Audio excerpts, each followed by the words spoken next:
Welcome back to News Geelong. International White Cane Day promotes the white cane as a positive means of independence, mobility, and raises the public awareness of the access people who are blind or who have low vision need, as Meryl Friend reports. As part of an awareness campaign for Guide Dogs Australia, Watch Out Cane About is part of the International White Cane Day, making sure motorists and pedestrians are mindful of anyone with a vision impairment out crossing roads and on our footpaths. Unfortunately, 1 in 2 vision impaired people have had near misses on our roads, and 1 in 15 have actually been struck by a vehicle. So it's all about making sure you have the patience and being aware of our vision impaired on our roads. White Cane Day, particularly for Australia and Guide Dogs Victoria, is such a special event where, you know, it's about ensuring that the clients that we work with can do whatever they want to do, be whatever they want to be, by waving their white cane and celebrating the day. So it's about advocating that these guys can do whatever they want to do. Guide Dogs Victoria is about supporting that client base to help them in their working environment, in school, with their recreational activities, just to live an independent and mobile and safe life. And so, as well as that, you've got some pretty important messages to get out there to motorists as well for these pedestrians. Now, sadly, you've got 1 in 2 blind or vision impaired Australians who have near misses with vehicles, and there's more statistics than that. 1 in 15 have actually been struck by a vehicle. Yeah, so look, it is a challenge. It's all about making the community aware that with vision impaired people that are walking on the street, or blind people, that, you know, that just treat them as normal people. But be aware that when you're driving a car and you're driving across the road, be mindful that if you see someone with a guide dog or someone with a cane, that, you know, you give them the right of way so they're able to live their life and walk across the road, because it is very important and it is an issue. So we're going through a process of just educating the community through different launches of showing people what it feels like to be blind and what sort of things to look out for. And we're doing that here in Geelong and also across the state of Victoria. All right, so again then, pedestrians, if you are a pedestrian and you come across someone who is vision impaired, is there a particular way that you could offer your assistance? Yeah, look, if a person's walking across the road, you know, because they can't see you, it's not about, you know, waving them through, because they're not going to be able to see you through, but it's all about the other sensory signs that they have. So they'll be listening out for a car. So all you really need to do is let them go and do what they need to do, like any other person, by letting them walk across the road, because they will gauge just through their other senses what is around them, and also with the mobility aids that they have, with a walking cane, they actually can feel where they're at along that pedestrian crossing.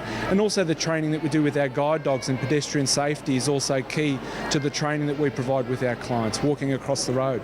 In Geelong, we've got 2 events held today. So we've got one that's here at the carousel. So we've got a group of people that have walked from the station to the carousel, and earlier today we had a group of people walk from the station to the NDIA head office. So 2 significant events, but really, really important events to raise awareness for vision impairment, and especially this white cane walk. It's to raise awareness on the do's and don'ts within traffic, and so important for people who with vision impairment walking along streets and crossing roads, but also equally as important to raise awareness for drivers, because they're on the road, they've got the machinery that actually do cause the damage. So great initiative.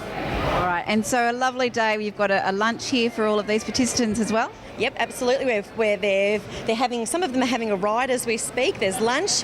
I did say they might get a bit car sick on the carousel, I do, but lunch and a really good conversation, and probably even to have the conversation about what access issues they might have found from the station even to the carousel. So great day. We'll be inviting them along to International Day on the 29th of November. So we'll try and get a walk in from the station to Little Mallet Street for the festival there, and so they can participate in activities too. So raising awareness, great day, great cause. Yeah, left home nice and early this morning, about 8 this morning, and caught the train from Glen Waverley all the way down into Southern Cross. Yeah. Unfortunately, it was a bit held up, so I was a little bit concerned that I wouldn't make it, but all worked out all right. And yeah, we caught a train down from Southern Cross to Geelong and had a nice walk through Geelong to here now. How did you find that walk? Were there many obstacles you had to cross along the way? Nothing too challenging. the odd little thing here and there, and obviously there's just normal having to navigate around poles and things like that, but yeah, it was pretty good. Obviously we're in a pretty big group, so it's kind of challenging. Yeah. You get a bit of tangled confusion of canes and dogs and everything, but no, it's been a really enjoyable day. I haven't actually met any of these people before, so to actually meet people that I'm not connected with has been really good. So what does International White Cane Day actually mean to you? Really for me it's about raising awareness, not just of canes or blind people, but just everything from being mindful of us walking around on the footpath to road safety and obviously the dangers of road accidents, because I know I've had some near misses and I know other people who have, so it's really just about being mindful of people with canes and being patient and using a bit of common sense and being careful. From the Carousel, Meryl Friend, News Geelong. Thank you, Meryl. The thoroughbred horses will be up and running at the annual Geelong Cup meeting next Wednesday in Geelong's biggest party. Ian Nicholls was amongst the beauty and fashion at the Geelong Cup launch for News Geelong. Well, the Sporting Bet Geelong Cup is just around the corner. A lot of excitement today at Market Square, where we're getting a preview of the fashions and maybe just a few tips on the big race. We'll have it all for you right here on News Geelong. Oh, it really starts to ramp up right now, and boy, might I say, it's great to be back on Channel 31. Love the channel. Look, it's a fantastic time. Footy's finished. Racing really kicks into play.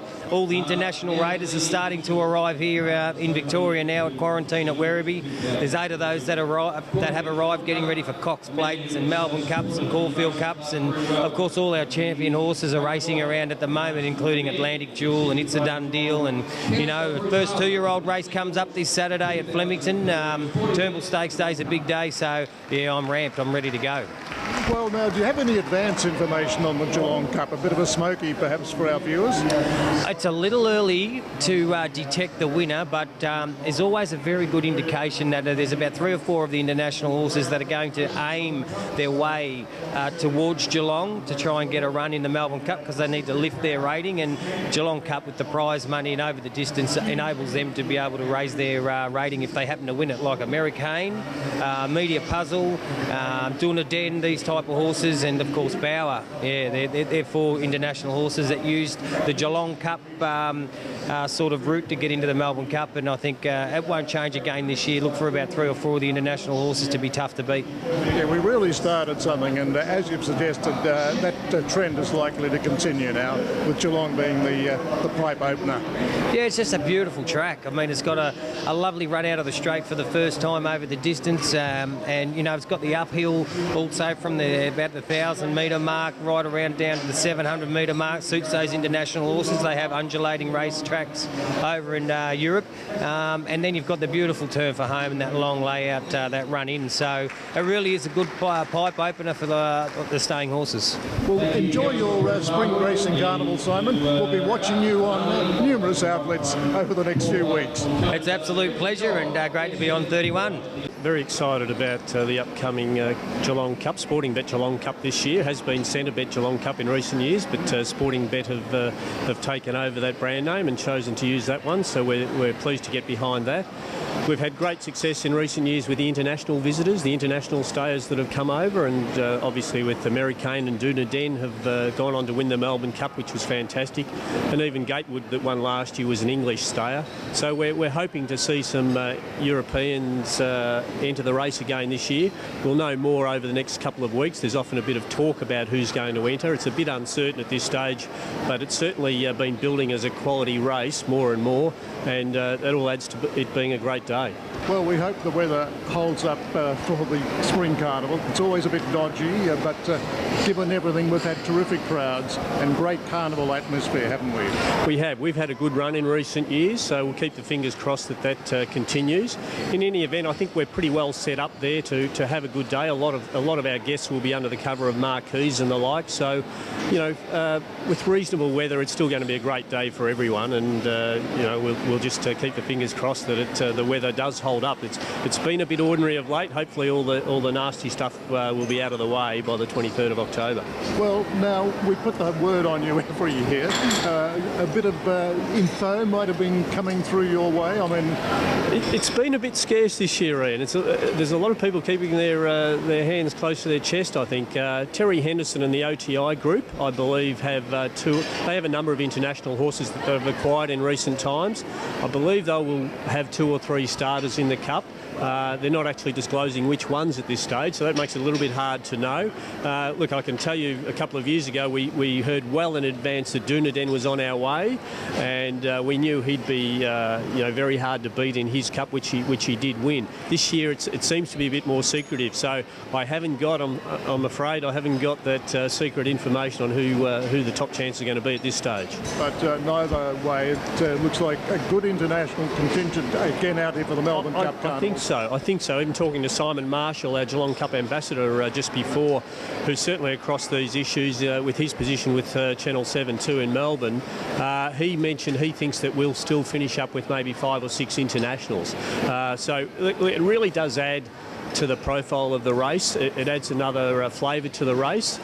It's making it harder for some of the locals to be competitive, because I think there's a bit of a fear factor that it's going to be a stronger and stronger race, which it has been in recent years.